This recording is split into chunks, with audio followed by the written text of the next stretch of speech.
Yung lawyer ni Congressman Zaldi is Attorney Rui Rondain. Rondain, yes. And he used to represent former first gentleman Mike Arroyo. Yes. Did you ever have a chance to meet him?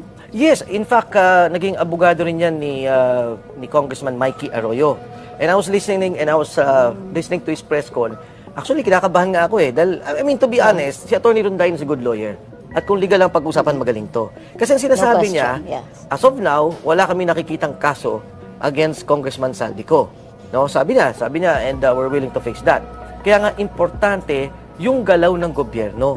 Importante, mabilis yung gobyerno. For example, sabi niya, how can you cancel the passport of my client? Eh, wala pa eh. Wala pa kayong fina-file na case. So I'm thinking, Attorney Trixie, in the situation like this, kasi lahat ng mga magnanakaw pa dyan, no? Those who are involved, na binabanggit yung mga pangalan, paano kung naglalabas na ng pera? Paano kung tinatakas na yung pera? Di ba may sinabi yung air asset? Sabi niya, hindi. Tingnan mo si Attorney Rondain, magaling talaga. Sabi niya, walang pag-aaring aeroplano si Congressman Saldico. Pag-aari yun ng Masibis Corporation. Which is? Owned by Saldico, di ba? Pero, I mean, ano nga yun eh, most na yung mga pagkakaalam natin, and dito kasi nag-PCGG ako for a while. Oh, yes, so Marcos Sr., minsan 10, ang daming levels ng kanyang pagtatago ng pera. So pero dito, ang naman kaagad may CVs, that's what 1 or 2 steps away. Madali ipatunayan yung criminal liability diyan. Yes, and Attorney Trixie, you mentioned PCGG. Imagine, nagbuo tayo ng isang ahensya ng gobyerno to attack, I mean, not attack, but to sequester and eventually bawiin yung pera at assets ng gobyerno. In this particular case, yung kay PCGG, bahabaan eh. And as you mentioned, layers by layers. Pero dapat tingin ko rin, magkaroon ng batas para mabilis natin mahabol at mapakansela yung mga passport ng mga taong lumalabas. Kasi si Mark Teksay, si Paul Estrada, wala na sa bansa. Actually, kung gusto talaga ng administrasyon, makikiusap sila magpa-cancel ng mga visa. That's right. So, hindi kailangan passport. So, para sa akin, doubtful yun. Kung gusto talaga nilang habulin itong mga to, maraming paraan, hindi lang yung pagkansela ng passport. Visa. Paano yung pera sa AMLA? Can they just send notice? So, okay, pagdating sa passport, cancellation of visa, in effect, pwede na. Unless yung bansa, no visa policy. Oh, correct. Makakataka siya. But, with an Interpol, red notice. Pwede nga hindi red eh. Pwedeng yung blue notice, di ba? Na they can warn these people, medyo mapapahirapan na. But in the case of AMLA, paano natin mahinto yung pag-alis ng pondo, kung nagtatago ng pondo, pag-withdraw ng pondo? Hindi naman matigil yung investigation ng AMLA just because umalis yung tao. Or can we serve notice to AMLA, let's say, itong mga taong to are persons of interest or concern? Considered served eh. Yung basta meron kang permanent address na served doon, siya yung bahala mag-explain na hindi siya nakatanggap ng notice. Kasi yung iba wala pang kaso eh. Ayun yung problema. Bakit wala pang kaso yung mga yan? If you notice, yung lumabas sa ICI, marami doon, or more than half, hindi pa nakasuhan. So, and I agree doon sa punto naman nila na medyo itama naman natin yung kaso. Hindi naman pwedeng after 5 years, matalo lang din tayo. So, there are two concerns. Ma-filean ka agad, ma-hold ng pondo, ma-hold ng travel nila, but at the same time, kailangan number 2 is that we have a strong case that we will file against them. Kaya ang feeling ko nga, dapat sana may special law just so ma-address itong particular issue na to. Yeah, but if we make one, hindi siya retroactive. So, and which reminds us, on our next topic, the ICI is calling on the Ombudsman to investigate former DPWH Secretary Manuel Bonoan and Yusek Roberto Bernardo and Yusek Maria Catalina Cabral. That's correct. Actually, Attorney Trixie, doon nga ako nagtaka nung una. Bakit hindi kasama si Secretary Baling Bonoan? Isa nga yung Secretary ng DPWH. Correct. Tapos they allowed him. In fact, di ba, sa Senate, nag-blue ribbon na. Yes. Tapos nag-resign siya. Yes. Tapos hindi na siya natawag uli. Yes. So, tinanong ko si Senator Mercoleta dyan. Sabi ko, that time he was chairman eh. Yes. Sabi ko, Kadante, Senator, bakit mo pinatayo na si Secretary Bonoan? At that time, sabi niya, hindi, don't worry. Kasi at that time naman, wala pang mention of his name. But sabi niya, eventually, we will call him sa committee. So, that was before the Diskaya exposure. Correct. So, paglabas ng Diskaya exposure, hindi na siya yung chairman ng Blue Ribbon Committee. But definitely, Secretary, alam mo, I've worked with him, no? Secretary Manny Bunoan. Si Secretary, Undersecretary Cabral, I've worked with her when she was still the policy. Kaya nga iniisip ko noon, siguro hindi ma-involve sa corruption dahil policy eh. But eventually pala, yung pagprograma ng mga proyekto, nandun na din sa policy. Pero dapat talaga, and again, sorry to say, wala naman po ako nothing personal against them. Kasi Yusek Bernardo lumabas na eh. Pero dapat sana talaga, ma-hold kagad yung kanilang pag-alis at ma-hold yung pondo. Kasi yun naman ang ano ng tao na, ang tagal na, 2 months? Alam naman nilang there will be eventually yung mga pangalan nila, paano yung pera? Bago pa nga nag-announce pa na magka-create ng ICI, di ba create nyo na kaagad? Yes. Diba? So, yun nga, it gives rise to the suspicion na bakit yung pinapatagal ito? Oo. Kasi umpisa pa lang, alam na nila. In fact, dun pa lang na fact check si Presidente sa 5,500 flood control projects. Tapos inulan, binaha. Hindi ba dapat dun pa lang nag-imbestiga na? Tama.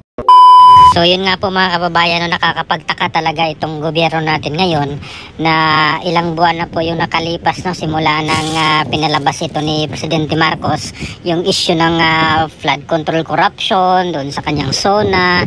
Pero hanggang ngayon ay wala pa rin pong nakasuhan, no? Kahit nakasuhan wala pa po mga kababayan. At paano pa makulong yun mga kababayan yung mga kurakot na mga politiko kasi wala pa namang kaso, no? At itong si Saldico nga ay nagtatago, malayang malaya pa hanggang ngayon doon sa Europa, no?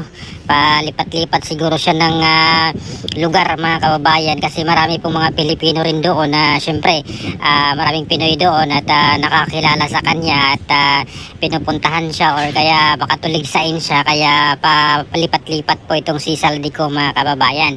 At ito nga po yung gobyerno natin hanggang ngayon ay wala pang aksyon, no? Kahit ipakansela yung passport hindi pa nagawa mga kababayan. Yung visa yung sinasabi dito nila Attorney Trexie at ni Mike Defensor, no? Kayang-kaya namang gawin niya ng gobyerno, i-cancela yung visa ni Saldico. Pwedeng kausapin niya yung bansa, no, kung saan man siya ay ipakansela itong visa ni Saldico at mapilitan po siyang umuwi dito sa Pilipinas dahil yung rason niya bakit ayaw niya pong umuwi daw dahil may death threat daw itong si Saldico mga kababayan. Sabi dito ng kanyang abogado na si Attorney Rondain, no, at hindi rin pala basta-basta mga kababayan speaking dito sa kanyang abogado dahil magaling daw po ito, no, si Attorney Roy Rondain, naging abogado ni dating First Gentleman Mike Arroyo at ni Mike Arroyo, no, doon sa mga kaso nila dati at kilala po siya ni Mike Defensor kasi si Mike Defensor dati ay kabinete mga kabayan, no, or close po ni Pangulong Arroyo to si Mike Defensor mga kababayan.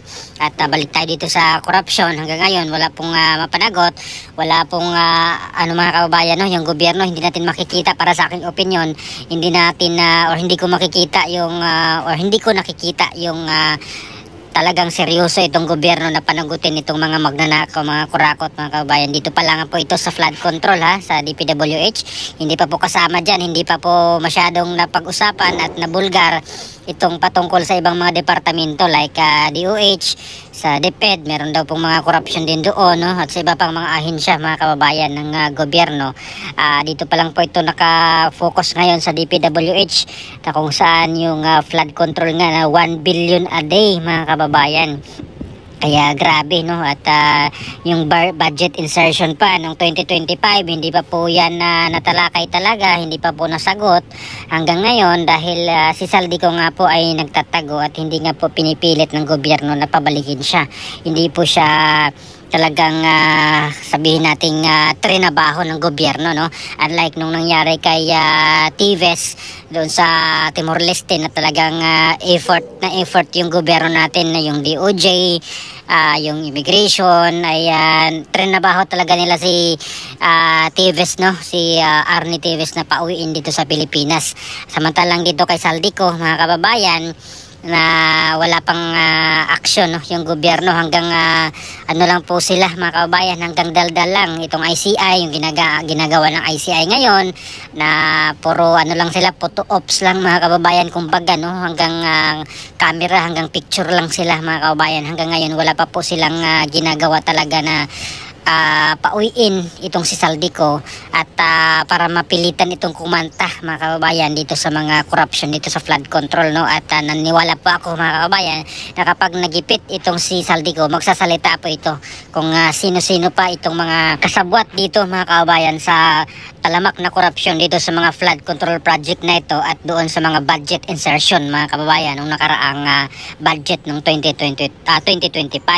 Dahil pag nagipit itong si Saldico ay malamang ay kakanta talaga itong mga kababayan kung may mas mataas pa ba sa kanya, no, na mga opisyalis ng gobyerno na talagang may kagagawan din dito, mga kababayan, no? At siguro sa tingin ko, mga kabayan, sa aking opinion, kaya siguro hindi po pinilit ng gobyerno talagang trabahuin, pauwiin itong Saldico dahil delikado rin siguro sila, mga kababayan, baka ikanta, no, ni Saldico. Kaya sa tingin ko ay hanggang doon lang muna itong ICI hanggang may sabi na nung nakaraang mga araw na may kaso na, no, or kasama dito sa mga kakasuhan nga itong si Saldico, mga kababayan, no, at yung iba pang mga opisyalis ng DPWH, kasi yung pinaka nila, mga kababayan, yung nauna pang kinasuhan ay yung mga maliliit lang na isda, no, itong mga opisyalis ng DPWH, yung mga kontratista, no, na freeze yung kanilang mga